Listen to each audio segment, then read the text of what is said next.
ಮಾತರಂ ಮೇ ಮಾತರಿಶ್ವನ್ನ ಪಿತರತುಲಗುರೋ ಭ್ರಾತರಿಷ್ಟಾಪ್ತಬಂಧೋ ಸ್ವಾಮಿನ್ನ ಸರ್ವಾಂತರಾತ್ಮನ್ನ ಜರಜರಯಿತರ್ಜನ್ಮ ಮೃತ್ಯಾಮಯಾನಾಂ ಗೋವಿಂದೇ ದೇಹಿ ಭಕ್ತಿಂ ಭವತಿ ಚ ಭಗವನ್ ಊರ್ಜಿತಾಂ ನಿರ್ನಿಮಿತ್ತಾಂ ನಿರ್ವ್ಯಾಜಾಂ ನಿಶ್ಚಲಾಂ ತದ್ಗುಣಗಣ ಬೃಹತೀಂ ಶಾಶ್ವತೀಮಾಶುದೇವ ನಾರಾಯಣಂ ನಮಸ್ಕೃತ್ಯ ನರಂ ಚೈವ ನರೋತ್ತಮಂ ದೇವೀಂ ಸರಸ್ವತೀಂ ವ್ಯಾಸಂ ತತೋ ಜಯಮುದೀರಯೇ ವಿಜಾನತಾಂ ಅವಿತ್ತಸ್ಯ ಮಧ್ವಸ್ಯ ಜಗತಿ ಗುರೋಃ ಪೂರ್ವಾಚಾರ್ಯಮಹಿಷ್ಠಾನಾಂ ಇಯಂ ಪ್ರಣತಿಮಾಲಿಕಾ ಪೂರ್ಣಜ್ಞಾನಾಯ ವಿದ್ಮಹೇ ಪೂರ್ಣಾನಂದಾಯ ಧೀಮಹಿ ತನ್ನೋ ವ್ಯಾಸ ಪ್ರಚೋದಯಾತ್.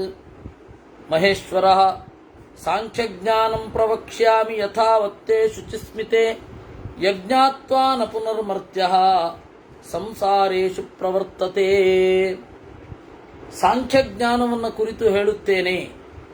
ಸಾಂಖ್ಯ ಅಂತಂದ್ರೆ ಶುದ್ಧಾತ್ಮ ತತ್ವ ವಿಜ್ಞಾನಂ ಸಾಂಖ್ಯಮಿತ್ಯಭಿಧೀಯತೆ ಅಂತ. ಶುದ್ಧವಾದ ಆತ್ಮತತ್ವಜ್ಞಾನವನ್ನು ಸಾಂಖ್ಯ ಅಂತ ಕರೀತಾರೆ. ಅದು ಕಪಿಲ ಮಹರ್ಷಿ ಅಂದ್ರೆ ಕಪಿಲ ವಾಸುದೇವ, ನಾರಾಯಣನ ಅವತಾರ ಹೊಂದಿದೆ ಕಪಿಲ ಅಂತ, ಅವನು ಕೊಟ್ಟದ್ದು. ಅದನ್ನು ತಿಳಿದು ಸಂಸಾರದಲ್ಲಿ ತೊಡಗುವುದಿಲ್ಲ. ಈ ಕಪಿಲ ಈ ಸಾಂಖ್ಯಕ್ಕೆ ಮೂಲಭೂತವಾದದ್ದು ಕಪಿಲನ ಚಿಂತನೆ. ಆ ಕಪಿಲನ ಚಿಂತನೆ ಮಹಾಭಾರತದ 3ನೇ ಸ್ಕಂಧದಲ್ಲಿ ಅದಿದೆ. ಯಜ್ಞಾತ್ವಾ ನ ಪುನರ್ಮರ್ತ್ಯಃ ಸಂಸಾರೇಷು ಪ್ರವರ್ತತೆ. ಅದನ್ನು ತಿಳಿದು ಮರ್ತ್ಯನಾದವನು ಸಂಸಾರದಲ್ಲಿ ತೊಡಗುವುದಿಲ್ಲ. ಜ್ಞಾನೇನೈವ ವಿಮುಕ್ತಾಸ್ತೆ ಸಾಂಖ್ಯಾ ಸನ್ಯಾಸಕೋ ವಿದಾಃ ಶಾರೀರಂತು ತಪೋಘೋರಂ ಸಾಂಖ್ಯ ಪ್ರಾಹುರ್ನಿರರ್ಥಕಂ. ಸಾಂಖ್ಯರು ಸನ್ಯಾಸ ಕೋವಿದಾಹ, ದೇವರಲ್ಲಿ ಕರ್ಮ ಸಮರ್ಪಣೆಯನ್ನು ಮಾಡುವುದರಲ್ಲಿ ಜಾಣರಾದವರು. ಅವರು ಜ್ಞಾನೇನೈವ ವಿಮುಕ್ತಾಹ, ಜ್ಞಾನದಿಂದಲೇ ಮುಕ್ತಿಯನ್ನು ಹೊಂದುತ್ತಾರೆ. ಶಾರೀರಂತು ತಪೋಘೋರಂ, ಕೇವಲ ಈ ಜ್ಞಾನದ ಸೋಂಕಿರದ ಘೋರವಾದ ಶಾರೀರವಾದ ತಪಸ್ಸು ಇರುತ್ತಲ್ಲ, ಅದು ನಿರರ್ಥಕ. ಇದು ಸಮಗ್ರ ವೇದಾಂತದ ನಿಲುವು. ಜ್ಞಾನಪೂರ್ವಕವಾಗಿದ್ದು ಸ್ವಲ್ಪ ಶ್ರಮಪಟ್ಟರೂ ಮಹಾಫಲ. ಶ್ರಮ ಜಾಸ್ತಿ ಇದೆ, ಜ್ಞಾನ ಇಲ್ಲ, ಅದು ನಿರರ್ಥಕ. ಪಂಚವಿಂಶತಿಕಂ ಜ್ಞಾನಂ ತೇಷಾಂ ಜ್ಞಾನಮಿತಿ ಸ್ಮೃತಂ ಮೂಲ ಪ್ರಕೃತಿರವ್ಯಕ್ತಮವ್ಯಕ್ತ ಜಾಯತೆ ಮಹಾನ್. 25ರ ಅರಿವನ್ನೇ ಅರಿವು ಅಂತನ್ನೋದು. ಮೂಲ ಪ್ರಕೃತಿ ಅವ್ಯಕ್ತಂ. ಮೂಲ ಪ್ರಕೃತಿ ಅಂತ ಹೇಳಿದ್ರೆ ಅವ್ಯಕ್ತ. ಮೂಲ ಪ್ರಕೃತಿ ಅವ್ಯಕ್ತಂ. ಅದಿನ್ನೂ ಪೂರ್ತಿ ಯಾರಿಗೂ ಅರ್ಥ ಆಗಿಲ್ಲ. ಅವ್ಯಕ್ತ ಅಂತ ಹೇಳಿದ್ರೆ ಫುಲ್ಲಿ ಅನ್ನೋನ್ ಅಂತ ಅರ್ಥ. ಯಾವುದೇ ವಿಜ್ಞಾನದವರು ಅದನ್ನ ಪಾರ್ಷಿಯಲ್ ಆಗಿ ತಿಳ್ಕೊಂಡಿರ್ತಾರೆ, ಪೂರ್ತಿಯಾಗಿ ತಿಳ್ಕೊಂಡಿರಲ್ಲ, ಪೂರ್ತಿಯಾಗಿ ತಿಳ್ಕೊಳ್ಳಿಕ್ಕಾಗೋದೂ ಇಲ್ಲ. ಅದಕ್ಕೆ ಗೀತೆಯಲ್ಲಿ, ಭಾಗವತದಲ್ಲಿ ಇದನ್ನ ಅವ್ಯಕ್ತ ಅಂತ ಕರೀತಾರೆ. ಈ ತನಕ ಯಾರಿಗೂ ಪೂರ್ತಿಯಾಗಿ ಅರ್ಥ ಆಗಿಲ್ಲ. ಬಹಳ ದೊಡ್ಡ ದೊಡ್ಡ ವಿಜ್ಞಾನಿಗಳು ಕೂಡ ನಮಗಿದು ಪೂರ್ತಿ ಅರ್ಥ ಆಗಿಲ್ಲ ಅಂತ ವಿನಯದಿಂದ ಹೇಳ್ತಾರೆ. ಯಾಕೆಂದ್ರೆ ಅವರು ತಿಳಿದವರಿದ್ದಾರೆ. ಈ ಅರಬೆರೆ ಬೆಂದವುಗಳಿದ್ದಾವಲ್ಲ, ಸೂಡೋ ಸೈಂಟಿಸ್ಟ್ಸು, ಅವರು ನಾಸ್ತಿಕರು ಈ ಸೈನ್ಸ್ ಅನ್ನು ಬಳಸಿಕೊಂಡು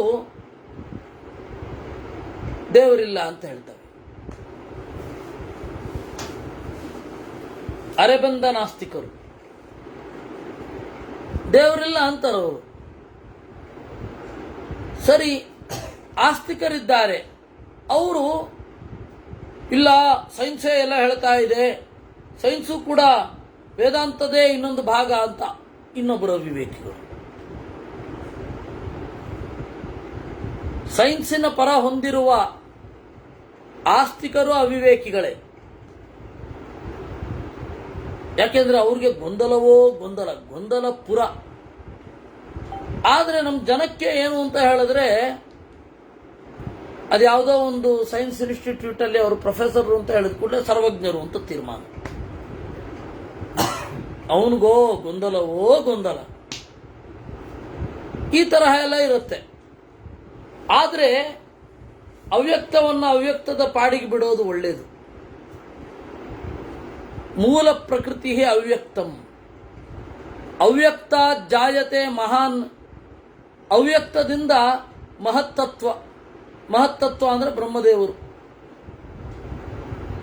ಮಹತೋಭೂತ ಅಹಂಕಾರ. ಮಹತ್ತತ್ವದಿಂದ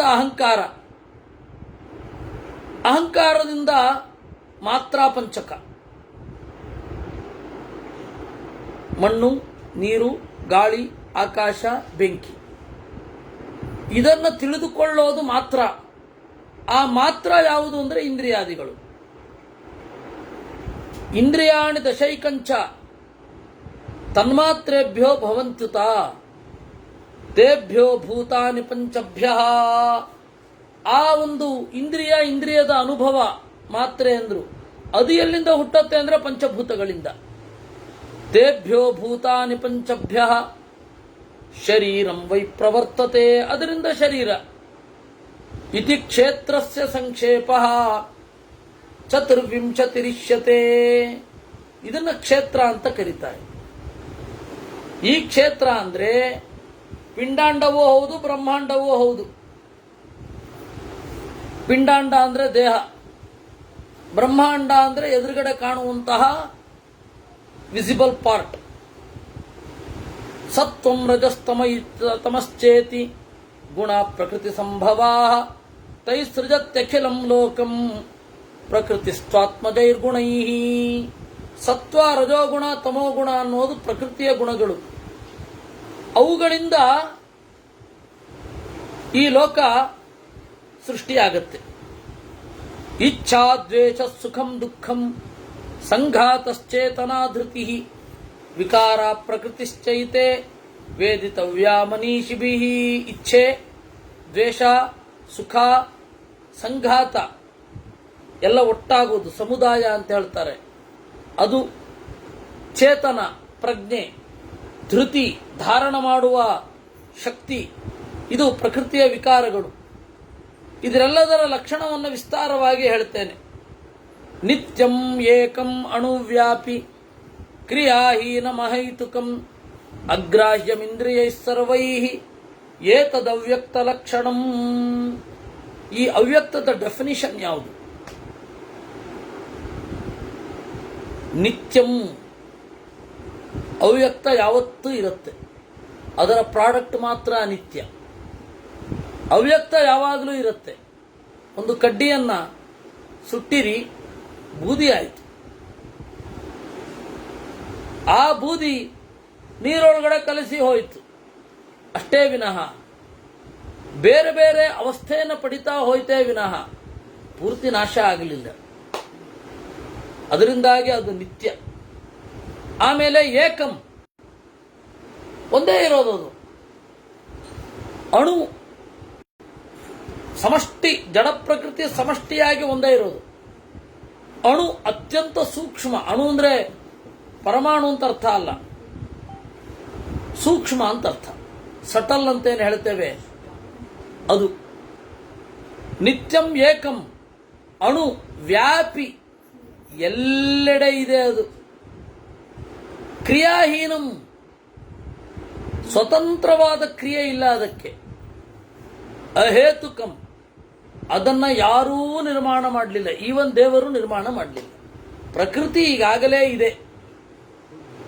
ಇರುವ ಪ್ರಕೃತಿಯನ್ನ ದೇವರು ಬಳಸ್ತಾನಷ್ಟೇ, ಜಡವನ್ನು ಬಳಸ್ತಾನೆ ವಿನಃ ಹೊಸದಾಗಿ ಜಡವನ್ನು ಸೃಷ್ಟಿ ಮಾಡಲ್ಲ. ಬೇಕಿಲ್ಲ ಅವನಿಗೆ, ಅದು ಬೇರೆ. There is no necessity of material cost to create this world. It is there. God will use it ಅಷ್ಟೇ. ಅದರಿಂದಾಗಿ ಅಹೇತುಕಂ ಅಂದ್ರು. ಇನ್ನು ಅದಕ್ಕೆ ಜಗತ್ತನ್ನು ಸೃಷ್ಟಿ ಮಾಡಲಿಕ್ಕೆ ಯಾವ ಕಾರಣವೂ ಇಲ್ಲ. Nature has no will. ನಾನು ಇದನ್ನು ಸೃಷ್ಟಿ ಮಾಡಬೇಕು, will to create. Nature is purposeless. ಆದರೆ ಈ ಎಲ್ಲ ವಿಜ್ಞಾನಿಗಳು ಏನು ಹೇಳ್ತಾರೆ, ಸೂಡೋ ಸೈಂಟಿಸ್ಟ್ಸು, ಪ್ರಕೃತಿ ಒಂದೇನೋ ಒಂದಿದೆ, ಅದು ಅದಾಗದೆ ಅದು ಸೃಷ್ಟಿ ಮಾಡುತ್ತೆ, ಪ್ರಕೃತಿಗೆ ಬೇಕು ಇಲ್ಲ ಅಂತಾರೆ. ಸಾಂಖ್ಯರು ಅದೇ ರೀತಿ ಇದ್ರು, ಪ್ರಕೃತಿ ಸೃಷ್ಟಿ ಮಾಡುತ್ತೆ,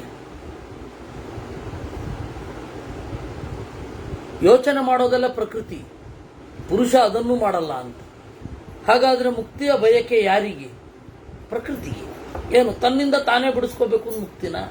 ಛೆನ. ಆದರೆ ಮೂಲಭೂತವಾಗಿ ಅದು ಅಹೇತುಕ. It has no purpose to create. ಅದಕ್ಕೊಂದು ಪರ್ಪಸ್ ಇಲ್ಲ. ನಾನು ಹೀಗೆ ಸೃಷ್ಟಿ ಮಾಡಬೇಕು ಅಂತಿಲ್ಲ ಅದಕ್ಕೆ.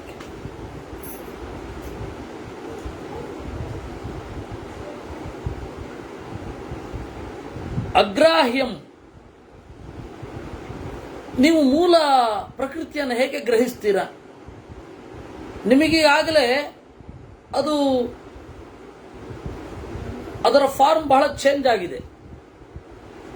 ನೀವೀಗ ಪ್ರಕೃತಿ ಅಂದ್ರೆ ಏನಂತ ಅನ್ಕೊಂಡಿದ್ದೀರಾ? ಭೂಮಿ, ಅದರಲ್ಲಿ ಉಳಿದ 4 ಭೂತಗಳು ಸೇರಿವೆ. ಗಾಳಿಯಲ್ಲಿ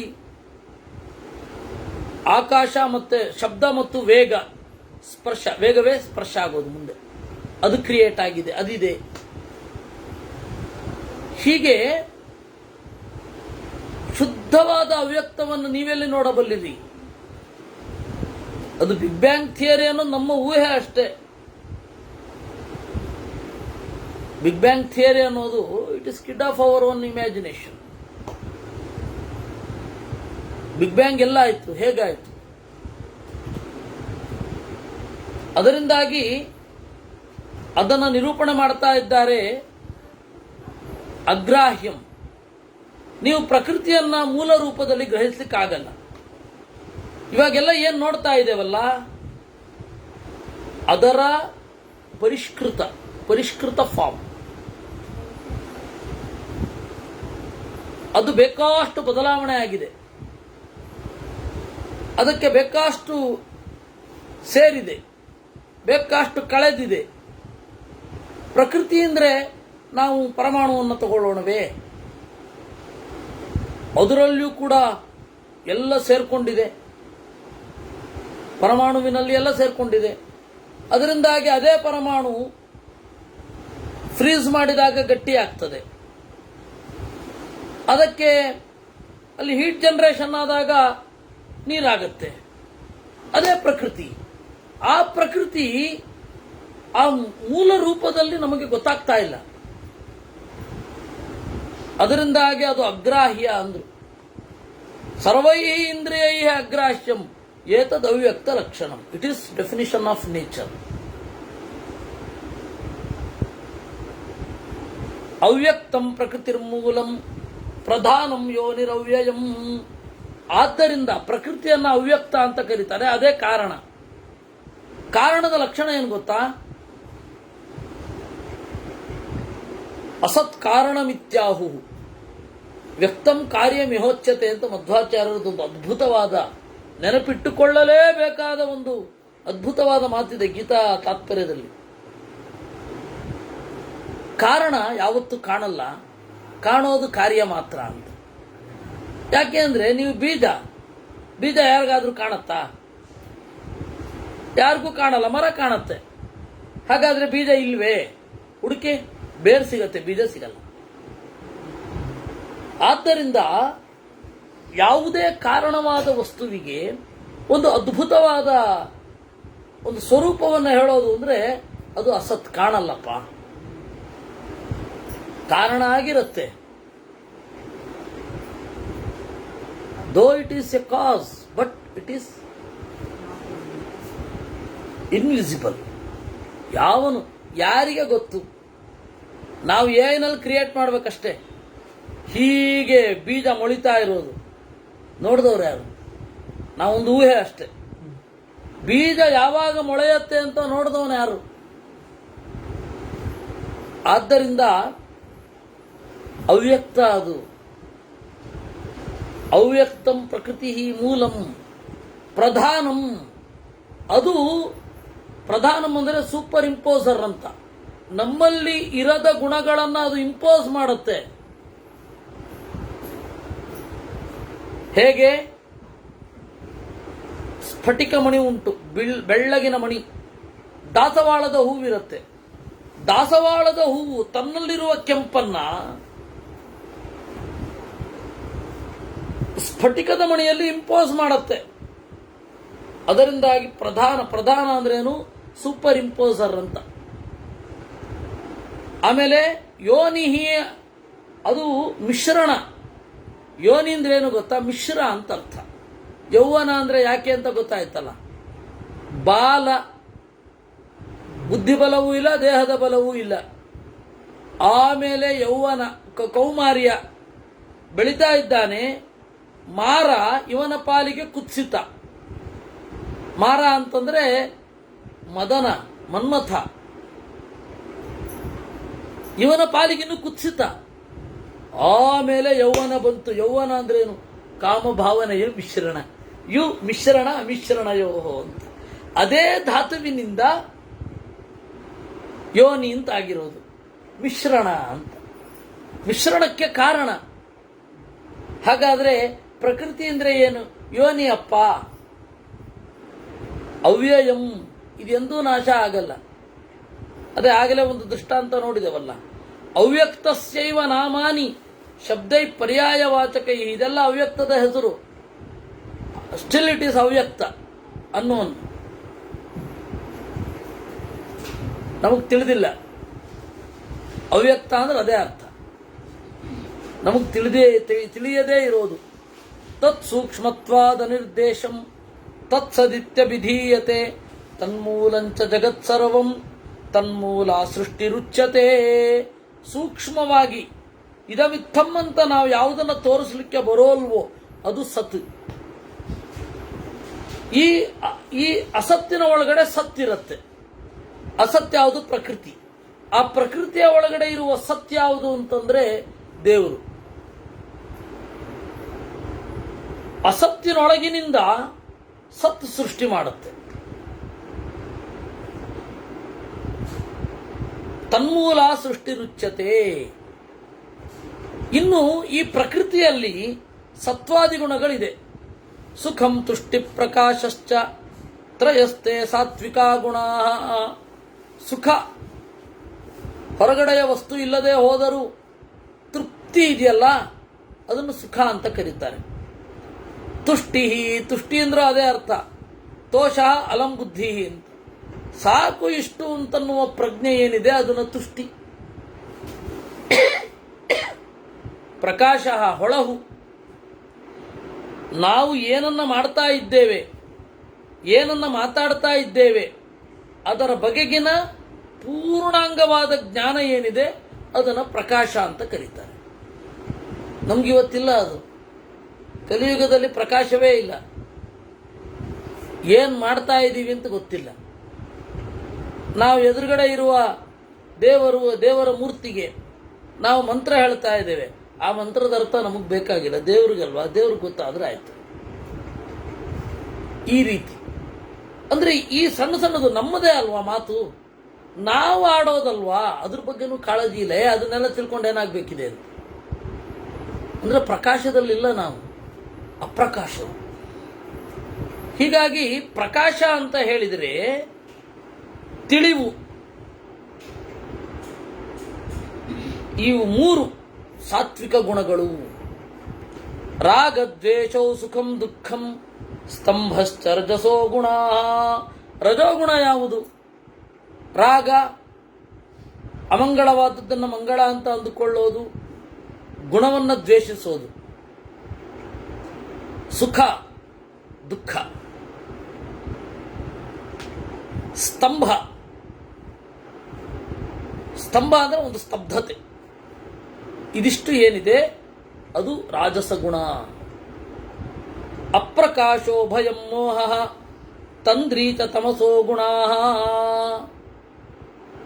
ಅಪ್ರಕಾಶ, ಏನೂ ಜ್ಞಾನವಿಲ್ಲದೆ ಇರೋದು, ಪ್ರಯತ್ನವೇ ಇಲ್ಲ, ಜ್ಞಾನದ ಕಡೆ ಪ್ರೀತಿಯೇ ಇಲ್ಲ, ಅದು ತಮೋಗುಣ ಅಂತ ಹೇಳ್ತಾರೆ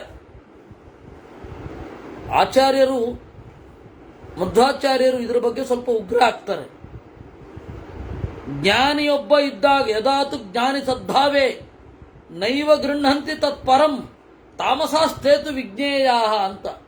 ಒಬ್ಬ ಜ್ಞಾನಿ ಇದ್ದಾಗಲೂ ಕೂಡ ಆ ಜ್ಞಾನವನ್ನು ತೆಗೆದುಕೊಳ್ಳದೇ ಇರೋದಿದೆಯಲ್ಲ, ಅಲ್ಲಿ ತಮೋಗುಣ ಕೆಲಸ ಮಾಡ್ತಾ ಇದೆ ಅಂತ ಅರ್ಥ ಅಂತ. ಅದು ಶಾಶ್ವತವಾಗಿರಬಹುದು, ತಾತ್ಕಾಲಿಕ ಆಗಿರಬಹುದು, ಆದರೆ ಅಷ್ಟು ಉಗ್ರವಾಗಿ ಹೇಳ್ತಾರೆ. ಅದರಿಂದಾಗಿ ಅಪ್ರಕಾಶ. ಆಮೇಲೆ ಭಯ, ಅವ್ಯಕ್ತವಾದದ್ದರಿಂದ ಯಾವುದೋ ಭಯ, ಏನೋ ಭಯ. ಆಮೇಲೆ ಮೋಹ. ಮೋಹ ಅಂದರೆ ತಪ್ಪಾಗಿ ತಿಳ್ಕೊಳ್ಳೋದು. ತಂದ್ರಿ, ಆಲಸ್ಯ, ಸೋಮಾರಿತನ. ದೇಹದಿಂದ ಬಂದರೆ ಓಕೆ, ದೇಹ ಇಲ್ಲದೆ ಅಂದರೆ ಏನು ಕಷ್ಟಪಡದೆ ಹೋದಾಗಲೂ ಕೂಡ ಬರುತ್ತಲ್ಲ ಸೋಮಾರಿತನ, ಅದು ತಂದ್ರಿ, ಅದು ಬೇಡ ಅಂತ ಹೇಳ್ತಾರೆ. ಇದಿಷ್ಟು ತಮಸೋ ಗುಣ. ಸತ್ವ ಅನ್ನೋದು ದೇಹದಲ್ಲಿ ಬಂದರೆ ಶ್ರದ್ಧಾ ಪ್ರಹರ್ಷೋ ವಿಜ್ಞಾನಂ ಅಸಮ್ಮೋಹೋದಯಾಧೃತಿ ಸತ್ವೇ ಪ್ರವೃದ್ಧೇ ವರ್ಧಂತೆ ವಿಪರೀತೆ ವಿಪರ್ಯಯ. ಇನ್ನು ಶ್ರದ್ಧಾ, ಅವ್ಯಕ್ತವಾದದ್ದರ ಬಗ್ಗೆ ಒಂದು ಭರವಸೆ ಮೂಡುತ್ತಲ್ಲ, ಅದು ಶ್ರದ್ಧೆ. ಪ್ರಹರ್ಷ, ವಿಜ್ಞಾನ, ವಿಶೇಷವಾದ ತಿಳಿವು. ಅಸಮ್ಮೋಹ, ದಯೆ. ಸತ್ವಗುಣ ಜಾಸ್ತಿ ಆದರೆ ದಯೆ ಜಾಸ್ತಿ ಆಗೋಗುತ್ತೆ, ಅದು ಸತ್ವಗುಣದ ದೌರ್ಬಲ್ಯವೂ ಹೌದು. ಇವ್ರಿಗೆಲ್ಲ, ಋಷಿಗಳಿಗೆಲ್ಲ ಮಿದುವಾದ ಹೃದಯ. ಸರ್ವೇ ಜನ ಸುಖಿನೋ ಭವಂತು ಅಂತಾನೆ. ಹಾಗೆ ದೇವತೆಗಳು ಯಾವತ್ತೂ ಹೇಳೋಲ್ಲ, ಸ್ವಭಾವ ಏನಿದೆಯೋ ಅದು ಸಿಗತ್ತೆ ಅಷ್ಟೇ. ಅದರಿಂದಾಗಿ ದಯೆ, ಧೃತಿ, ಕಷ್ಟವನ್ನು ಸಹಿಸುವ ಗುಣ. ಕಷ್ಟಕ್ಕೆ ಹೆದರ್ಬಿಟ್ಟು, ಯಾವತ್ತೋ ಬರೋ ಕಷ್ಟಕ್ಕೆ ಹೆದರ್ಬಿಟ್ಟು ಆತ್ಮಹತ್ಯೆ ಮಾಡಿಕೊಂಡ್ರೆ, ಅಥವಾ ಕಷ್ಟ ಬಂದಾಗ ಆತ್ಮಹತ್ಯೆ ಮಾಡಿಕೊಂಡ್ರೆ ಅದು ಸಾತ್ವಿಕ ಸತ್ವಗುಣ ಅಲ್ಲಿ ಇರಲಿಲ್ಲ ಅಂತ ಅರ್ಥ. ದೇಹವನ್ನು ಸುಮ್ಮನೆ ಕಳ್ಕೊಂಡ್ಬಿಡೋದೇನು.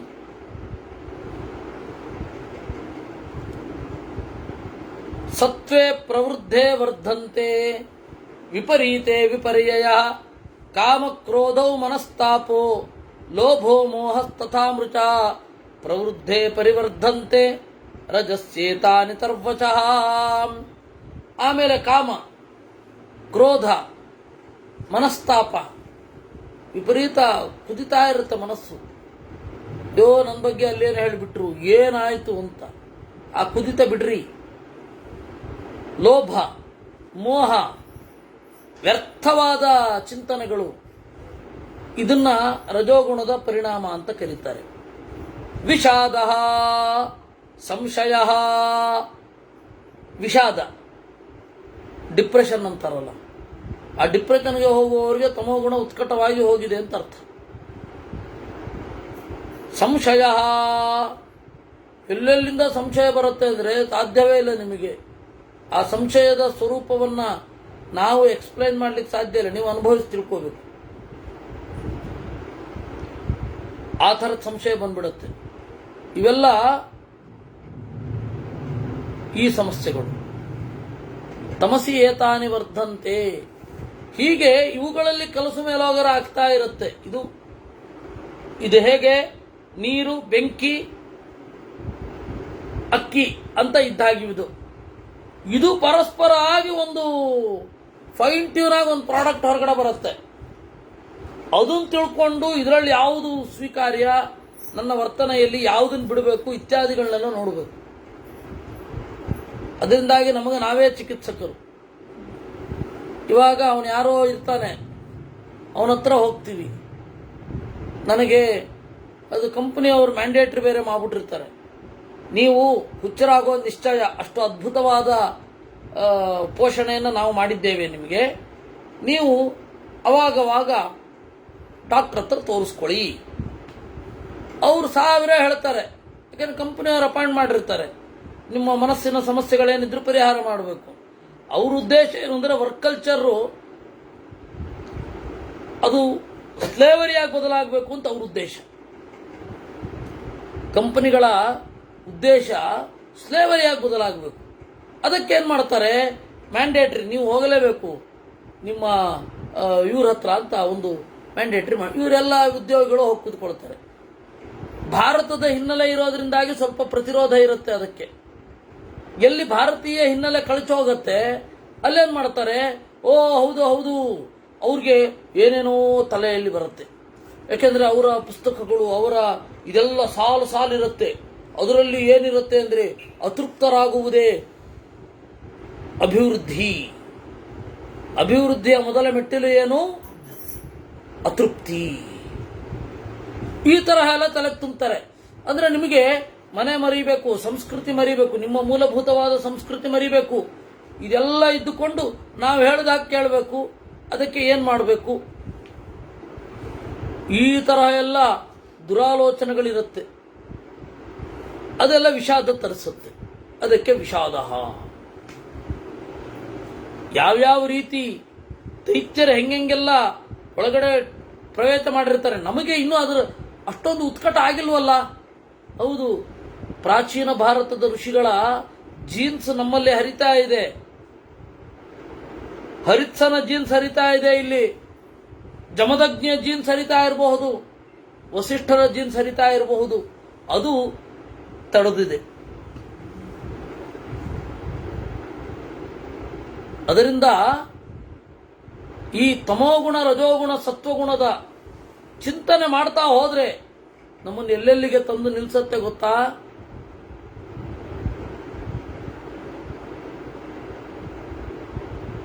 ಈ ಹಿನ್ನೆಲೆಯಲ್ಲಿ ಏವಂ ಅನ್ಯೋನ್ಯ ಮೇತಾನಿ, ಕಲಸು ಮೇಲೋಗರ ಆಗೋಗಿರುತ್ತೆ.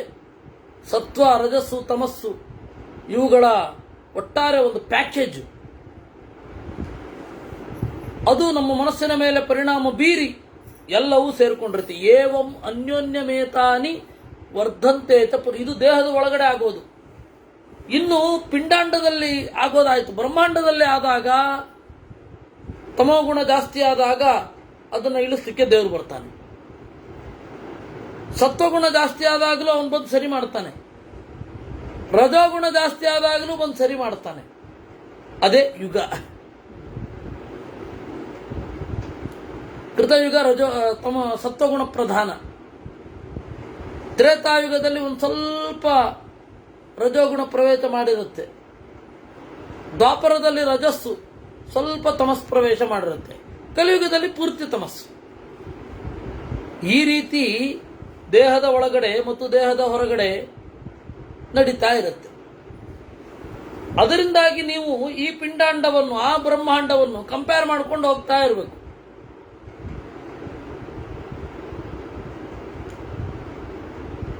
ಇದು ಇರುವ ಸಮಸ್ಯೆ. ಇದನ್ನ ಚಿಂತನೆ ಮಾಡ್ತಾ ಇದ್ರೆ ಒಳಗಡೆ ಹೋಗಬಹುದು ನಾವು, ನಮ್ಮ ಒಳಗಡೆಗೆ.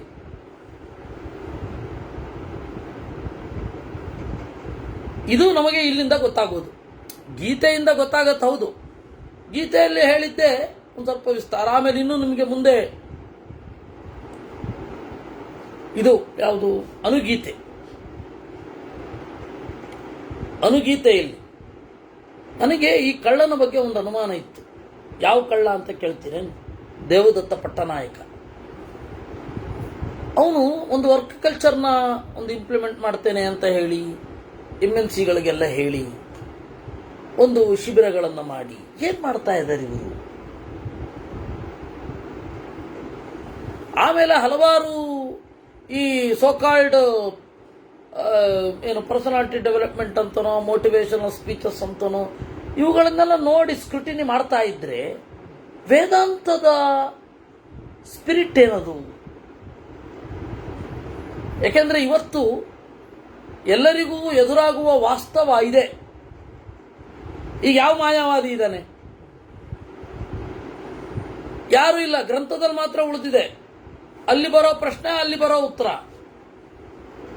ಇವತ್ತು ಭಾರತೀಯ ದರ್ಶನಗಳು ಎದುರಿಸಬೇಕಾದ ಸಮಸ್ಯೆ ಯಾವುದು? ಇವಾಗ ಒಳಗಿನಿಂದ ದಾಳಿ ಬೇರೆ ತರದಿಂದ ಆಗ್ತಾ ಇದೆ. ಭಾರತೀಯ ದರ್ಶನಗಳು ಒಟ್ಟಾರೆ ಏನನ್ನು ಹೇಳಲಿಕ್ಕೆ ಹೊರಟಿವೆ, ಅದನ್ನು ನೀವು ಏನು ನೋಡಬೇಕು, ಗಂಭೀರವಾಗಿ ಯೋಚನೆ ಮಾಡಬೇಕು. ಅದಕ್ಕೆ ಗೀತಾ ಭಾಷ್ಯ, ಗೀತಾ ತಾತ್ಪರ್ಯಗಳನ್ನು ಪದೇ ಪದೇ ಚಿಂತನೆ ಮಾಡಬೇಕು. ಅದಕ್ಕೆ ಆಚಾರ್ಯರು ಹೇಳಿದ್ದು ಜ್ಞೇಯಂ ಪಾಠ್ಯಂ ಚ ತದ್ವಯಂ ಅಂತ. ಗೀತೆಯನ್ನು ಮತ್ತೆ ಮತ್ತೆ ಮತ್ತೆ ಮತ್ತೆ ಓದ್ತಾನೇ ಇರಬೇಕು, ನಿಲ್ಲಿಸೋ ಹಾಗಿಲ್ಲ. ನಿಲ್ಲಿಸಿ ಅದು ಏನು ಆಗೋದು ಇಲ್ಲ. ಅದರಲ್ಲಿ ಎಷ್ಟು ಆಳವಾದ ಮನಃಶಾಸ್ತ್ರ ಇದೆ, ಇದೇ ಥರದ್ದು. ಇನ್ನು ಮುಂದೆ ಅನುಗೀತೆ ಬರುತ್ತೆ, ಅದು ಇದರ ಅಪ್ಪ. ಗೀತೆ 18ನೇ ಅಧ್ಯಾಯ, ಅನುಗೀತೆ 50 ಅಧ್ಯಾಯ. ಬಹಳ ಇದರ ಒಳಗಡೆ ಇಳಿತಾ ಇದ್ದಷ್ಟು ನಮಗೆ ನಾವು ಅರ್ಥ ಆಗ್ತಾ ಹೋಗ್ತೀವಿ. ಮನುಷ್ಯನನ್ನು ಅರ್ಥ ಮಾಡ್ಕೊಳ್ಳಿಕ್ಕೆ ಇರೋದು ಮಹಾಭಾರತ. ಅವ್ರು ಯಾವುದೋ ಕಾಲದಲ್ಲಿ ಆಗಿ ಹೋದ ದಾಯಾದಿಗಳ ಜಗಳ ಏನದು ಅಲ್ಲ. ಯದಾ ಸಂತಾಪ ಸಂಯುಕ್ತಂ ತತ್ರ ಯತ್ ಪ್ರೀತಿ ಸಂಯುಕ್ತಂ ಹೀಯಂತೆ ಚ ತಥಾ ನಿತ್ಯಂ ಅಭಿಭೂತಾನಿ ಭೂರಿಶಃ. ಬೇಕಾಷ್ಟು ಕಡೆ ಘರ್ಷಣೆ ಆಗತ್ತೆ, ಒಂದು ಕಡಿಮೆ ಆಗತ್ತೆ, ಇನ್ನೊಂದು ಮೇಲ್ಗಡೆ ಏರುತ್ತೆ. ವರ್ತತೆ ಸಾತ್ವಿಕೋ ಭಾವ ಇತ್ಯುಪೇಕ್ಷೇತ ತತ್ತದಾ.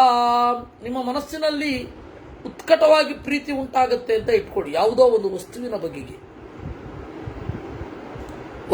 ಬಗೆಗೆ ಉಂಟಾದ್ರೆ ರಜೋಗುಣ ಮತ್ತೆ ಸತ್ವಗುಣ ಎರಡೂ ಮಿಶ್ರಿತವಾಗಿದೆ. ಒಬ್ಬ ಮನುಷ್ಯನ ಬಗೆಗೆ ವಿಪರೀತ ಪ್ರೀತಿ ಬಂತು ಅಂದ್ರೆ ಓಹೋ ಇದು ಸತ್ವಗುಣ ಅಂತ ಹೇಳಿ ಮನಸ್ಸಿನಲ್ಲಿ ಅದನ್ನು ಶಾಂತ ಮಾಡ್ಕೊಳ್ಬೇಕಂತೆ. ವರ್ತತೆ ಸಾತ್ವಿಕೋ ಭಾವ ಇತಿ ಉಪೇಕ್ಷೇತ ತತ್ತದ. ಯಾಕೆಂದ್ರೆ ನಾವು ನೋಡ್ತೇವೆ, ದುಷ್ಟರ ಮೇಲೆ ಕರುಣೆ ಹರಿದು ಬಿಡುತ್ತೆ. ಅಂತ ಸಂದರ್ಭದಲ್ಲಿ ಆತ್ಮಾವಲೋಕನ ಅನ್ನೋದು ಅತ್ಯಂತ ಉತ್ತಮ ಅಂತಾರೆ. ನೀವು ನೋಡಿ ಬೇಕಂದ್ರೆ ಬರೆದು ಇಟ್ಕೊಳ್ಳಿ, ದುಷ್ಟರ ಮೇಲೆ ಹರಿಯುವಷ್ಟು ಪ್ರೀತಿ ಸಜ್ಜನರ ಮೇಲೇನೆ ಇರಲ್ಲ.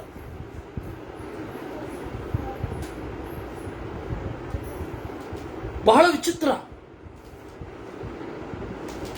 ನಾನು ಅದೇ ಪದೇ ಪದೇ ಯೋಚನೆ ಮಾಡೋದು, ಯಾಕೆ ಅತ್ಯಂತ ಸಜ್ಜನರು ದುರ್ಜನರನ್ನ ಯಾಕೆ ಅನುಗ್ರಹಿಸ್ತಾರೆ ಅಂತ.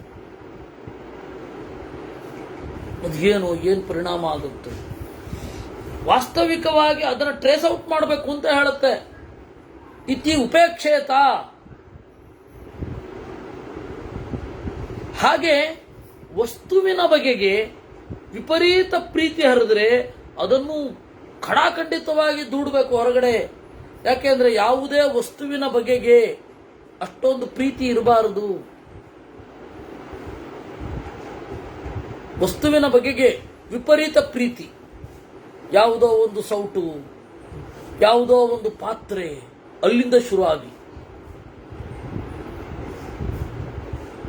ಅದರಿಂದ ಅಲ್ಲ, ನಾನು ಹೇಳ್ತಾ ಇರೋದು ನನ್ನ ಅನುಭವಕ್ಕೆ ಬಂದದ್ದನ್ನು ನಾನು ಹೇಳ್ತಾ ಇರೋದು.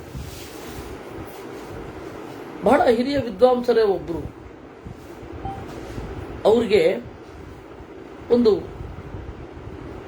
ಸೌಟು, ಚೆನ್ನಾಗಿರೋ ಮಾಟವಾದ ಸೌಟು, ಅದು ಹರಿದ್ವಾರದಲ್ಲಿ ಗಂಗೆಯಲ್ಲಿ ಬಿದ್ದೋಯ್ತು. ಬಹಳ ಕಷ್ಟಪಟ್ಟು ಹುಡುಕಾಡಿದಾರೆ ಅವರು, ಸಿಗಲಿಲ್ಲ, ಅದು ಬೇರೆ ಪ್ರಶ್ನೆ. ಬೇಕಿತ್ತು ಅದು. ಮತ್ತು ಅವ್ರಿಗೆ ನಾಚಿಕೆ ಆಯಿತು. ಅವ್ರು ಬಂದು ಹೇಳಿದ್ರು, ಮಾಡಬಾರದಿತ್ತಲ್ವ ನಾನು ಹಾಗೆ ಅಂತ. ಅದನ್ನು ನಾನು ಹೇಳ್ತಾ ಇರೋದು. ಅದರಿಂದ ಉಪೇಕ್ಷೇತ, ಯಾವುದೋ ಒಂದು ಅಮೂಲ್ಯವಾದ ವಸ್ತು ಅಂತ ನಮಗೆ ಅನಿಸಿದ್ದು ಕಳೆದು ಹೋದಾಗ ಆಗಲ್ಲ ಅಂತ ಹೇಳ್ತಾ ಇಲ್ಲ, ಅದಾಗೆ ಆಗತ್ತೆ, ಟೆಸ್ಟ್ ಆಗಲೇಬೇಕು. ಸಹಿಸೋದು ಕಲಿಬೇಕು, ಉಪೇಕ್ಷೆ ಮಾಡೋದು ಕಲಿಬೇಕು. ಯದಾ ಸಂತಾಪ ಸಂಯುಕ್ತಂ ಚಿತ್ತಕ್ಷೋಭಕರಂ ಭವೇತ್ ವರ್ತತೆ ರಜ ಇತ್ಯೇವ ತದಾ ತದಭಿಚಿಂತಯೇತ್. ರಜೋಗುಣ ಪ್ರವೃದ್ಧವಾದಾಗ ಅದರ ಜೊತೆಗೆ ಚಿತ್ತಕ್ಷೋಭ ಉಂಟಾಗುತ್ತೆ, ಮನಸ್ಸಿನ ಸಂಕಟ 2-3 ದಿವಸ ಆಚರಣೆ ಬರೋಲ್ಲ. ಅದು ರಜೋಗುಣದ ಉತ್ಕಟ ಪ್ರಭಾವ. ತಮೋಗುಣದ್ದಂತೂ ಯದಾ ಸಮೋಹ ಸಂಯುಕ್ತಂ ಯದ್ವಿಷಾದಕರಂ ಭವೇತ್, ಡಿಪ್ರೆಷನ್ ಕೊಟ್ಟೋಗ್ತಾನ ಅವನು. ಅಪ್ರತರ್ಕ್ಯಂ ಅವಿಜ್ಞೇಯಂ ತದಸ್ತದು ಪಧಾರಯೇತ್, ಆಳವಾದ ನೋವು ಎಲ್ಲೋ ಮೂಲೆಯಿಂದ ಕದಲಿಸತ್ತದು. ಇದನ್ನು ತಿಳ್ಕೊಳ್ಬೇಕು, ಓಹೋ ಇದು ರಜೋಗುಣ ನನ್ನಲ್ಲಿ ಕೆಲಸ ಮಾಡ್ತಾ ಇದೆ ಅಂತ. ಇದು ಪ್ರಾಥಮಿಕ ಪಾಠಗಳು ಇವೆಲ್ಲ. ಈ ತರಹ ನೀವು ಇದು ನನ್ನ ಮನಸ್ಸಿನಲ್ಲಿ ರಜೋಗುಣ ಉಂಟಾಗ್ತಾ ಇದೆ, ಓಹೋ ತಮೋಗುಣ ಉಂಟಾಗ್ತಾ ಇದೆ ಅಂತ ಗುರುತಿಸುವಷ್ಟು ಶಕ್ತರಾಗಬೇಕು. ನಮ್ಮ ಮನಸ್ಸನ್ನೇ ನಾವು ನೋಡ್ಕೊಳ್ಬೇಕು. ಯದಾ ತಮ್ಮೋಹ ಸಮಾಸಾತ್ ಸಾತ್ವಿಕೋ ಧರ್ಮ ಸಮಾಸಾದ್ ರಾಜಸಂ ಧನಂ ಸಮಾಸಾತ್ ತಾಮಸಃ ಕಾಮಃ ತ್ರಿವರ್ಗೇ ತ್ರಿಗುಣಾಕ್ರಮಾತ್. ಜೊತೆಯಾಗೇ ಇರುವುದರಿಂದ ರಜೋಗುಣವು ಬೆರೆಯುತ್ತೆ, ಸಾತ್ವಿಕ ಧರ್ಮಕ್ಕೆ ಕಾರಣ. ಅಲ್ಲಿ ತಮೋಗುಣದ ಪ್ರಭಾವವೂ ಇರುತ್ತೆ. ಯಾರಿಗೋ ಒಬ್ಬರಿಗೆ ಅಯ್ಯೋ ಪಾಪ ಅವರಿಗೆ ಸುಸ್ತಾಗಿದೆ, ಆ ಸುಸ್ತನ್ನು ನಾವು ನಿವಾರಿಸೋಣ ಅಂತಂದ್ರೆ ರಜೋಗುಣ ಮಿಶ್ರಿತವಾಯ್ತಾ, ಮತ್ತೆ ಆ ವ್ಯಕ್ತಿಯಲ್ಲಿದ್ದ ತಮಸ್ಸು, ಪಾಪ ಸುಸ್ತಾಗಿದೆ, ಅದರಿಂದಾಗಿ ನಾವು ಅವರಿಗೆ ರೆಸ್ಟ್ ಕೊಡಬೇಕು ಅಂತ ಅನ್ಸತ್ತ. ಸಮಾಸಾತ್ ಸಾತ್ವಿಕೋ ಧರ್ಮ, 3 ಒಟ್ಟಿಗೆ ಸೇರಿದ್ರೆ ಸಾತ್ವಿಕ ಧರ್ಮ ಕಾರಣ ಆಗುತ್ತೆ.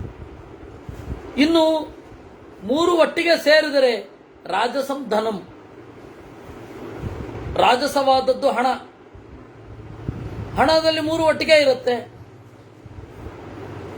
ಸಮಾಸಾತ್ ತಾಮಸಃ ಕಾಮಃ, ಅವು 3 ಸೇರೋದ್ರಿಂದಾಗಿ ಕಾಮ ತಾಮಸ ಆಗುತ್ತೆ, ತಾಮಸ ಕಾಮವೂ ಮೂಡುತ್ತೆ, ಎಲ್ಲರನ್ನ ಇಲ್ಲ ಮಾಡಿಬಿಡ್ಬೇಕು ಅಂತ.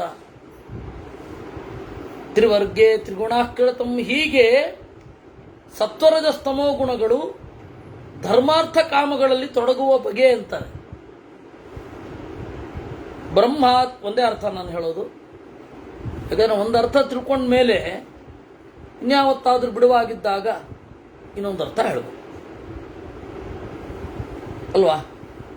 ಮಧ್ವರೇ ತೋರಿಸಿಕೊಟ್ಟದ್ದು ಭಾಷ್ಯದಲ್ಲೊಂದು ಅರ್ಥ ಆಯ್ತೆ, ತಾತ್ಪರ್ಯದಲ್ಲೊಂದು ಅರ್ಥ, ಹಾಗೆ ಸೂತ್ರ ಭಾಷ್ಯದಲ್ಲೊಂದು ಅರ್ಥ, ಅನುವ್ಯಾಖ್ಯಾನದಲ್ಲೊಂದು ಅರ್ಥ.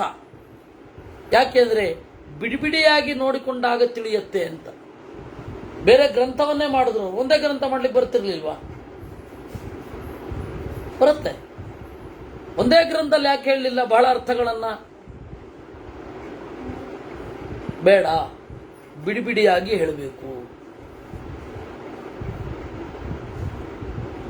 ಬ್ರಹ್ಮಾದಿದೇವ ಸೃಷ್ಟಿರಿಯ ಸಾತ್ವಿಕೀತಿ ಪ್ರಕೀರ್ತ್ಯತೆ ರಾಜಸಿ ಮಾನುಷಿ ಸೃಷ್ಟಿ ತಿರಿಯಜ್ಞೋ ನಿಸ್ತು ತಾಮಸಿ. ಸರಿ, ಯಾವ ಜಂತುಗಳನ್ನ ಸೃಷ್ಟಿ ಮಾಡಬೇಕಾದ್ರೆ ತಮೋಗುಣ ಜಾಸ್ತಿ ಸತ್ವಗುಣ ಜಾಸ್ತಿ ಆಗಿರ್ತದೆ, ಬ್ರಹ್ಮಾದಿ ದೇವತೆಗಳ ಸೃಷ್ಟಿ ಸತ್ವಗುಣ ಜಾಸ್ತಿ.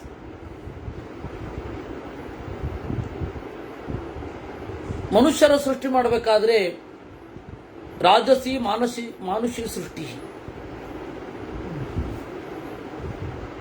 ರಜೋಗುಣ ಮಾನುಷ ಸೃಷ್ಟಿ. ಅದರಿಂದಾಗಿ ಉತ್ತರಾಧಿಕಾರ ಅಂತ ಹೇಳಿ ಒಂದು ಕಾನ್ಸೆಪ್ಟ್ ಇದೆ ನಮ್ಮಲ್ಲಿ. ನನ್ನ ನಂತರ ಯಾರಾಗಬೇಕು ಅಂತ ಬಯಸ್ತಾನೆ. ಇವನಿರಲ್ಲ ಅಂತ ಗೊತ್ತಿರುತ್ತೋ ಇಲ್ವೋ, ನನ್ನ ನಂತರ ಇವರಾಗಬೇಕು ಅಂತ.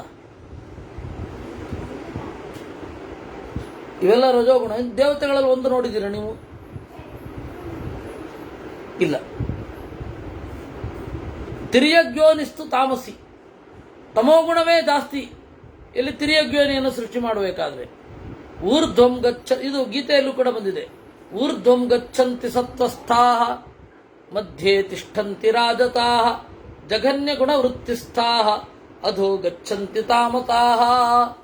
ಊರ್ಧ್ವಂ ಗಚ್ಚಂತಿ, ಸತ್ವದಲ್ಲಿ ನೆಲೆಗೊಂಡವರು ಎತ್ತರಕ್ಕೆ ಏರುತ್ತಾರೆ.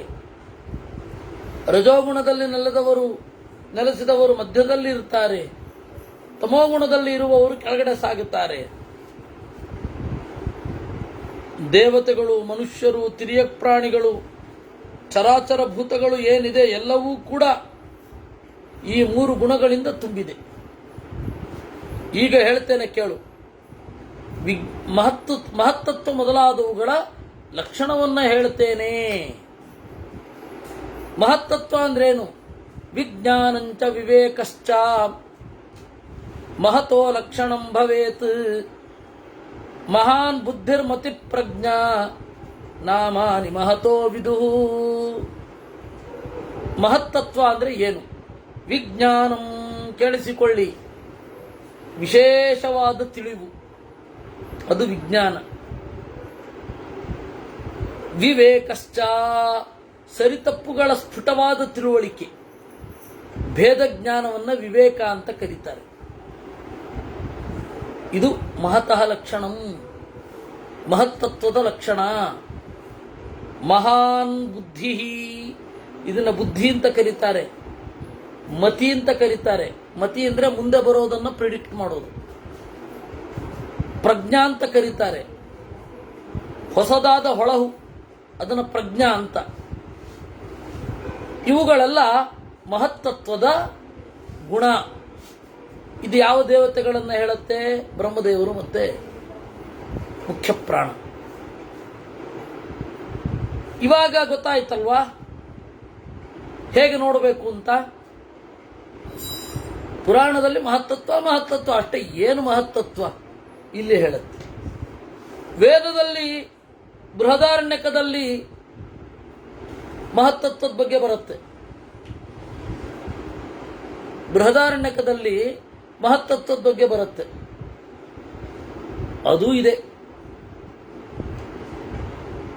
ಅದು ಇನ್ನೊಂದು ಶಾಖೆಯಲ್ಲಿ ವಿಜ್ಞಾನ ಅಂತ ಬರುತ್ತೆ. ವಾಜಸನೇಯಿ ಮತ್ತೆ ಮಾಧ್ಯಂದಿನ ಅಂತ 2 ಶಾಖೆ. 2 ಶಾಖೆಯಲ್ಲಿಯೂ ಬೃಹದಾರಣ್ಯಕೋಪನಿಷತ್ತಿದೆ. ನೆನಪಿಟ್ಟುಕೊಳ್ಳಿ, ಬೃಹದಾರಣ್ಯಕೋಪನಿಷತ್ತು 2 ಇದೆ. 2 ಬೃಹದಾರಣ್ಯಕೋಪನಿಷತ್ತಿನಲ್ಲಿ ಒಂದು ಕಡೆ ಮಹತ್ ಎಂ ಮಹಾಂತಂ ನ ವೇದ ಎಂ ಮಹಾನ್ನ ವೇದ ಯೋ ಮಹಾಂತಂ ವೇದ ಏಷತ ಆತ್ಮ ಅಂತರ್ಯಾಮ್ಯಮೃತ ಅಂತ ಮಹತ್ತತ್ವದ ಬಗ್ಗೆ ಇದೆ. ಅದೇ ಇನ್ನೊಂದು ಕಡೆ ವಿಜ್ಞಾನಂ ವಿಜ್ಞಯೋ ವಿಜ್ಞಾನೇ ತಿಷ್ಠನ್ ಅಂತ ವಿಜ್ಞಾನ ಸೇಮ್ ಜಾಗದಲ್ಲಿ. ಅಂದ್ರೆ ಇಲ್ಲಿ ಮಹತ್ತತ್ವ ಮತ್ತೆ ಇಲ್ಲಿ ವಿಜ್ಞಾನ 2 ಪರ್ಯಾಯ ಪದ ಅಂತ ಹೇಳಿದಾಗ ಆಯ್ತು. ಅಲ್ಲಿ ವಿಜ್ಞಾನ ಅಂದ್ರೆ ಬ್ರಹ್ಮದೇವರು, ಮಹತ್ತತ್ವ ಅಂದ್ರೆ ಬ್ರಹ್ಮದೇವರು. ಯಾಕೆ ಅಂದ್ರೆ ವಿಜ್ಞಾನ ಮತ್ತೆ ಮಹತ್ ಅನ್ನೋದು 2 ಕೂಡ ಪರ್ಯಾಯ ಪದ. ಆ ಮಹತ್ತತ್ವ ಬ್ರಹ್ಮದೇವರಿದ್ದಾರಲ್ಲ, ಅವರು ನಾನು ಅನ್ನುವ ಪ್ರಜ್ಞೆಯನ್ನು ಎಲ್ಲಾ ಕಾಲದಲ್ಲಿಯೂ ಕೊಡ್ತಾ ಇರ್ತಾರೆ. ಸೃಷ್ಟಿಯ ಪ್ರಕ್ರಿಯೆಯನ್ನು ನೋಡೋದಾದ್ರೆ ನಿಮಗೆ ನಾನು ಅನ್ನೋ ಪ್ರಜ್ಞೆ ಇದ್ದೇ ಇರುತ್ತೆ. ಬೆಳಗ್ಗೆ ಎದ್ದ ಮೇಲೆ ಈ ದೇಹ ನಾನು ಅನ್ನೋ ಪ್ರಜ್ಞೆ ಬರುತ್ತೆ, ಆಮೇಲೆ ಬರೋದು. ಹಾಗೆ ಬ್ರಹ್ಮದೇವರಿಂದ ರುದ್ರದೇವರು ಹುಟ್ಟಿದ್ರು. ಹೇಗೆ? ಮೊದಲು ನಾನು ಅನ್ನೋ ಪ್ರಜ್ಞೆ ಇತ್ತು, ಗಾಢವಾದ ನಿದ್ರೆಯಿಂದ ಎದ್ದ ಮೇಲೆ ನಾನು ದೇಹ ಅನ್ನೋ ಪ್ರಜ್ಞೆ ಬಂತಲ್ಲ, ಹಾಗೆ ಬ್ರಹ್ಮದೇವರಿದ್ರು, ಬ್ರಹ್ಮದೇವರಿಂದ ರುದ್ರದೇವರು ಹುಟ್ಟಿದ್ರು. ಅದನ್ನೇ ಹೇಳಿದ್ದು, ಬ್ರಹ್ಮಾಂಡದಲ್ಲಿ ಏನೇನೆಲ್ಲ ಆಗತ್ತಲ್ಲ, ನೀವು ಅದನ್ನು ಪಿಂಡಾಂಡದಲ್ಲಿ ಅನುಭವಿಸಬಹುದು. ಅದಕ್ಕೆ ಆಚಾರ್ಯರು ಹೇಳಿದ್ದು ಶಾಸ್ತ್ರಾರ್ಥಯುಕ್ತಾನುಭವ ಪ್ರಮಾಣಂ ಉತ್ತಮಂ ಮತಂ. ಶಾಸ್ತ್ರ ಹೇಳಿದ್ದು ಏನಿದೆ ನಿಮ್ಮ ಅನುಭವಕ್ಕೆ ಬಂದ್ರೆ ಅದು ಪ್ರಮಾಣ. ಸುಮ್ಮನೆ ಥಿಯರಿ, ಈ ಥಿಯರಿ ಅಲ್ವೇ ಅಲ್ಲ ಅದು. ಅದಕ್ಕೆ ಪುರಂದರದಾಸರು ಹೇಳಿದ್ದು ಅನುಭವದಡುಗೆಯ ಮಾಡಿ. ನಿಮಗೆ ಥಿಯರಿಯಾಗಿ ಉಳಿಬಾರದು. ಈ ಟಿಪ್ಪಣಿಯಲ್ಲಿ ಹಂಗದೆ, ಈ ಟಿಪ್ಪಣಿಯಲ್ಲಿ ಹಿಂಗದೆ, ಹಿಂಗೆಲ್ಲ ಇರಬಾರದು. ನಿಮ್ಮ ಅನುಭವಕ್ಕೆ ಬರಬೇಕದು.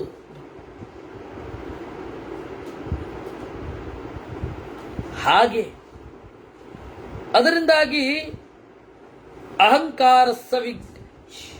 ಆಯ್ತಾ, ಅಹಂಕಾರಸ್ಸ ವಿಜ್ಞೇಯ ಲಕ್ಷಣೇನ ತಮಾತತಃ. ಇನ್ನು ಅಹಂಕಾರದ ಬಗ್ಗೆ ಹೇಳ್ತೇವೆ. ಅಹಂಕಾರೇಣ ಭೂತಾನಾಂ ಸರ್ಗೋ ನಾನಾ ವಿಧೋ ಭವೇತ್ ಅಹಂಕಾರ ನಿವೃತ್ತಿರಿಹಿ ನಿರ್ವಾಣಾಯ ಉಪಪದ್ಯತೆ. ಅಹಂಕಾರ ಅನ್ನೋದೇನಿದೆ, ಜೀವರ ಸೃಷ್ಟಿ, ಜೀವರ ಅಭಿವ್ಯಕ್ತಿ, ಪಂಚಭೂತಗಳ ಸೃಷ್ಟಿ. ಅದು ಒಂದು ಲೆವೆಲ್, ಒಂದು ಲೇಯರ್ ಅಲ್ಲಿಲ್ಲ. ಅದು ನಾನಾ ವಿಧೋ ಭವೇತ್. ಈ ಅಹಂಕಾರ ನಿವೃತ್ತಿ ಆಗೋದಲ್ವಾ, ನಿರ್ವಾಣಾಯ ಉಪಪದ್ಯತೆ. ಅವನು ಮುಕ್ತಿಯನ್ನು ಹೊಂದುತ್ತಾನೆ. ಅಹಂಕಾರ ನಿವೃತ್ತಿ ಆದರೆ ನಿರ್ವಾಣ. ನಿರ್ವಾಣ ಅಂದ್ರೇನು? ಬಾಣ ಅಂದ್ರೆ ಶರೀರ ಅಂತ. ನಿರ್ಬಾಣ ಅಂದ್ರೇನು? ಶರೀರವಿಲ್ಲದೆ ಇರೋದು ಅಂತ. ಎಲ್ಲಿ ಅದು? ಮೋಕ್ಷದಲ್ಲಿ. ಆದ್ದರಿಂದ ಶಿವನ ಒಂದು ಟರ್ಮ್ ಆದಮೇಲೆ ಆಮೇಲೆ ಉಳಿತಾನಲ್ಲ, ಅವನೇ ಶೇಷ. ಅದಕ್ಕೆ ಈಗಣ ದೊಡ್ಡ ಅದುಮಾರು ಸ್ವಾಮಿಗಳು ಒಂದು ಚಂದದ ಅರ್ಥ. ಶೇಷ ಹೌದು, ಮುಕ್ತಿಗೆ ಹೋಗದೆ ಇಲ್ಲಿಯೇ ಉಳಿದವನು ಅಂತ. ಶೇಷ ಅಂದ್ರೆ ಉಳಿದವನು ಅಂತ ಅರ್ಥ ಆಗ್ಬೋದು. ಆ ರೀತಿ ಇನ್ನು ಅವನು ಮುಕ್ತಿಗೆ ಹೋಗಲಿಲ್ಲ, ಉಳಿದವನು, ಹೋಗದೆ ಇಲ್ಲಿಯೇ ಉಳಿದವನು ಶೇಷ ಅಂತ ಚೆನ್ನಾಗಿರುವ ಅರ್ಥ. ಹಾಗಾಯಿತು. ಅದರಿಂದಾಗಿ ಅಹಂಕಾರದಿಂದ ಕಳಚಿಕೊಳ್ಳೋದೆ, ಅಹಂಕಾರ ದೇಹ ನಾನು ಅನ್ನೋ ಪ್ರಜ್ಞೆ, ಅದರಿಂದ ಕಳಚಿಕೊಳ್ಳೋದೇ ಮುಕ್ತಿ ಅಂತ. ಇನ್ನೊಂದು ಅಹಂಕಾರ ಇದೆ, ನಾರಾಯಣ ಪಂಡಿತಾಚಾರ್ಯರು ಮೊದಲಾದವರು ಹೇಳುವ ಹಾಗೆ, ಅವಿದ್ಯಮಾನ ಆತ್ಮಗುಣಾಭಿಮಾನಂ ಮೋಹಾದ ಅಹಂಕಾರ ಮುಷಂತಿ ಸಂತಹ. ತನ್ನಲ್ಲಿ ಇಲ್ಲದ ಗುಣಗಳನ್ನು ತಾನು ಅಂತ ಅಂದುಕೊಳ್ಳೋದು. ಜೀವನಿಗೆ ಹಾಗೆ ಆಗಿರೋದು. ತನ್ನಲ್ಲಿ ಯಾವುದಿಲ್ಲ, ನನ್ನಲ್ಲಿ ದೇವತ್ವ ಇಲ್ಲ, ಆ ದೇವತ್ವವನ್ನ ಇದೆ ಅಂತ ಅಂದುಕೊಳ್ಳೋದು. ನನ್ನಲ್ಲಿ ನಾನು ಸಕಲ ಗುಣ ಪೂರ್ಣ ಅಲ್ಲ, ಸಕಲ ಗುಣ ಪೂರ್ಣ ಆಗಿದ್ದೇನೆ ಅಂತ ಅಂದುಕೊಳ್ಳೋದು. ಅದನ್ನು ಬಿಟ್ಟುಕೊಳ್ಳೋದು. ಆ ಅಹಂಕಾರದಿಂದ ಕಳಚಿಕೊಂಡ್ರೆ ನಿರ್ವಾಣ, ಅದೇ ಮುಕ್ತಿ. ಆದ್ದರಿಂದ ಹೀಗೆ ಅವ್ಯಕ್ತ ಆಯಿತು, ಪ್ರಕೃತಿಯಲ್ಲಿರುವ ಸತ್ವರಜಸ್ತಮೋ ಗುಣಗಳ ಏರಿಳಿತ ಆಯಿತು, ಮಹತ್ತತ್ವ ಆಯಿತು, ಅಹಂಕಾರ ತತ್ವ ಆಯಿತು. ಇನ್ನು ಉಳಿದದ್ದು ಹಾಗೇ ಇದೆ. ಪಂಚಭೂತಗಳು, ಆಮೇಲೆ ನಮ್ಮ ಇಂದ್ರಿಯಗಳಲ್ಲಿ ಯಾವುದ್ಯಾವುದು ಯಾವ ಪೋರ್ಷನ್ನಲ್ಲಿ ಇದೆ ಪಂಚಭೂತಗಳು ಅಂತ, ಅದೆಲ್ಲ ನಾವು ಮತ್ತೆ ಅವ್ಯಕ್ತದ ಬಗ್ಗೆ ಬರುತ್ತೆ. ಒಟ್ಟಾರೆ ಒಂದು ಚಂದದ ಕಡೆಗೆ ಇದು ಕರ್ಕೊಂಡು ಹೋಗ್ತಾ ಇದೆ. ಆದರೆ ಮತ್ತೆ ಇದಕ್ಕೆ ಕಾಲಿಡೋದು 2ನೇ ತಾರೀಕು. ನಾಳೆ ನಾಡಿದ್ದು ಆಚೆ ನಾಡಿದ್ದು ರಾಯಚೂರಿನಲ್ಲಿ ಪುರಂದರದಾಸರ ಬಗ್ಗೆ ಮತ್ತೆ ಕನಕದಾಸರ ಬಗ್ಗೆ, ಅದು ಹೆಂಗೆ ಹೇಳ್ತೇನೋ ಗೊತ್ತಿಲ್ಲ. ಅಂದರೆ ಪುರಂದರದಾಸರದ್ದು ಎಷ್ಟು ತಗೋತೀನೋ, ಕನಕದಾಸರದ್ದು ಎಷ್ಟು ತಗೊಳ್ತೀನೋ ಗೊತ್ತಿಲ್ಲ. ನೋಡೋಣ. ಸಾಧ್ಯ ಆದರೆ ಪ್ರಾಚೀನ ಕವಿಗಳ, ಅಂದರೆ ಕನ್ನಡದ ಪ್ರಾಚೀನ ಕವಿಗಳು, ರನ್ನ, ಪಂಪ, ಇವರೆಲ್ಲರ ಜೊತೆಗೆ, ಅಥವಾ ವಚನಕಾರರ ಜೊತೆಗೆ ಮಾಡೋದು ಅಂತ ಒಂದು ಅನಿಸಿದೆ. ನೋಡೋಣ. ಆದರೆ ಮಾಡುವ, ಇಲ್ಲ ಅಂದರೆ ಕೇವಲ ಸಾಹಿತ್ಯದ ಚಿಂತನೆ ಅಂತೂ ಇದ್ದೇ ಇದೆ. ಅಲ್ಲಿಗೆ ಹೋಗೋಣ. ನಾಳೆ ಅದು ಇದನ್ನು ಕಳಿಸ್ತೇನೆ, ಯಾರಿಗಾದರೂ ಕಳಿಸ್ತೇನೆ. ಅದನ್ನು ಇದರಲ್ಲಿ ಗ್ರೂಪಿನಲ್ಲಿ ಹಾಕಿಬಿಟ್ರೆ ಆ ಲೈವ್ ಅನುಕೂಲ ಆಗುತ್ತೆ. ಕೃಷ್ಣಾರ್ಪಣಮಸ್ತು.